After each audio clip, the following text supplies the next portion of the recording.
Praise the Lord. I greet you very good morning. In the precious name of our Lord and Savior, Jesus Christ. మన ప్రభువును రక్షకుడైన యేసుక్రీస్తు నామములో మీ అందరికీ శుభాలు తెలియజేస్తున్నాను. ఎలా ఉన్నారు మీరంతా? బాగున్నారా? మీకోసం ఎల్లప్పుడూ ప్రార్థన చేస్తున్నాను. దేవుడు మనందరికీ కూడా చక్కటి ఉదయాన్ని దయచేశాడు కదా. ఈ రోజుల్లోకి దేవుడు మనల్ని ప్రవేశపెట్టారు. ఇదంతా కూడా దేవుని కృప. దేవునికి మనం ఎంతగానో కృతజ్ఞతాస్తుతులు చెల్లించబద్దులమై ఉన్నామని ప్రతిరోజు కూడా ఉదయాన్నే ఇలా దేవుని వాగ్దానం ధ్యానం చేయడం ద్వారా ఆ రోజంతట్లో కావాల్సిన ధైర్యాన్ని, స్ఫూర్తిని, దేవుని కృపని మనం పొందుకుంటాం.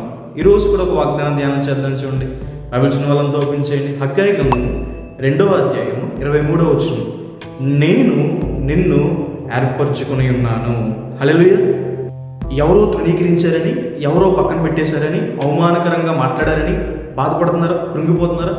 అయితే మీరు జ్ఞాపకం చేసుకోవాల్సిన మాట ఏంటంటే, దేవుడు మిమ్మల్ని ఏర్పరచుకున్నాడని.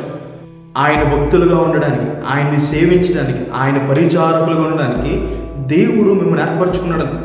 లోకంలో ఎంపిక ధనం బట్టి, బలం బట్టి, జ్ఞానం బట్టి ఉంటుందేమో కానీ దేవుని ఎంపిక, దేవుడు తన ప్రేమను బట్టి, క్రీస్తు ప్రభు యొక్క ప్రేమ ద్వారా, కృప ద్వారా మనందరం ఏర్పరచబడ్డామని.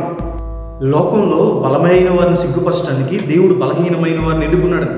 మిద్యామీయులపైన జయం పొందడానికి దేవుడు గిద్యోన్ని ఏర్పరచుకున్న రీతిగా టైలర్ అనే దేవుని సేవకుని మనం చూస్తాము. అతను దేవుని కోసం చాలా గొప్ప కార్యాలు చేశారు. ఆ సందర్భంలో ఒక ఆయన అడుగుతారు, ఇన్ని గొప్ప కార్యాలు చేయడానికి కారణం ఏంటంటే అని అడిగితే, అప్పుడు హడ్సన్ టైలర్ చెప్పిన మాట ఏంటంటే, నేను చాలా బలహీనుడిని, కానీ నా దేవుడు చాలా బలవంతుడు. బలహీనుడిని దేవుడు ఎంతలా వాడుకుంటాడో దేవుడు నా బట్టి చూపిస్తున్నాడు. జ్ఞానవంతుల్ని సిగ్గుపరచడానికి దేవుడు వెర్రివారిని ఏర్పరచుకున్నాడు.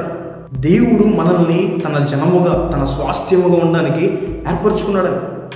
కాబట్టి ధైర్యంగా ఉండండి, విశ్వాసం ఉంచండి. దేవుని వాక్యం సెలవిస్తుంది, యెహోవా చేత ఏర్పరచబడిన వారు ధన్యులు అని. దేవుడు తను ఏర్పరచుకున్న వారి జీవితంలో దేవుడు చేసే మేలేంటి? మనం ఫలించడానికి, మన ఫలము నిలిచి ఉండడానికే దేవుడు మనల్ని ఏర్పరచుకున్నాడు. మనం ఆశీర్వదించబడడానికి, అనేక మందికి ఆశీర్వాదంగా ఉండడానికి దేవుడు మనల్ని ఏర్పరచుకున్నాడు. శిష్యుల్ని ఏర్పరచుకుని అనేక మందికి దీవెనకరంగా మార్చిన రీతిగా, దావీదుని ఏర్పరచుకుని రాజుగా మార్చిన రీతిగా దేవుడు మనల్ని కూడా ఏర్పరచుకున్నాడు. దేవుడు తన ప్రజల్ని ఏర్పరచుకున్నాడన్న విషయాన్ని ఫలింప చేయడం ద్వారా తెలియపరుస్తాడు. తాను ఏర్పరచుకున్న అహరోను యొక్క కర్ర ఎలాగైతే చిగురించి ఫలించిందో, మన జీవితాలు కూడా అలాగే ఆశీర్వాదకరంగా ఉంటాయని.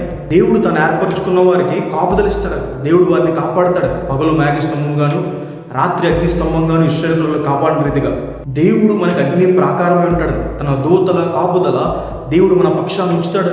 మూడవదిగా, దేవుడు ఏర్పరచుకున్న వారిని చెరలో నుండి విడిపిస్తాడు. బంధకాల నుండి, కష్టాల నుండి విడిపించి సంతోషంతో, ఆనందంతో మనల్ని నింపుతాడు. కాబట్టి ఈ వాగ్దానం విశ్వసించండి. దేవుని చేత మీరు ఏర్పరచబడ్డారు. మీరు దేవుని ప్రజలు, దేవుని సొత్తు. దేవుడు మిమ్మల్ని ఎప్పుడూ కూడా విడిచిపెట్టారు. హల్లెలూయా. ప్రార్థన చేసుకుందాం. సర్వశక్తి ముద్ర జీవం గల దేవైసే, ప్రభువా మీకు వేలాది వందనాలేసే. మమ్మల్ని ఏర్పరచుకున్నందుకు మీకు వందనాలేసే. లోకంలో వెరివారైన మమ్మల్ని ప్రభు, బలహీనులైన మమ్మల్ని ప్రభు ఏర్పరచుకున్నందుకు మీకు వందనాలు. మమ్మల్ని ఆశీర్వదించడానికి ప్రభు, మమ్మల్ని అనేక మందికి ఆశీర్వాదకరంగా ఉంచడానికి ప్రభు, యేసయ్యా ప్రభు, మమ్మల్ని చెరలో నుండి విడిపించడానికి ప్రభు, మా కాపుదలు ఇవ్వడానికి ప్రభు ఏర్పరచుకున్న దేవా మీకు వేలాది వందనాలేసే. మీకు స్తుతిస్తూ ఈరోజు ఈ వాగ్దానం ద్వారా మమ్మల్ని బలపరచినందుకు మీకు వందనాలు. ప్రియులు ఎంతమంది అయితే ఈ వాగ్దానం వీక్షిస్తున్నారో వారి జీవితంలో మేలు చేయండి. మీ సహాయాన్ని సహకారం అందించుకొని యేసు నామమున వేడుకుంటున్నాను తండ్రి. Amen. God bless you. God bless India.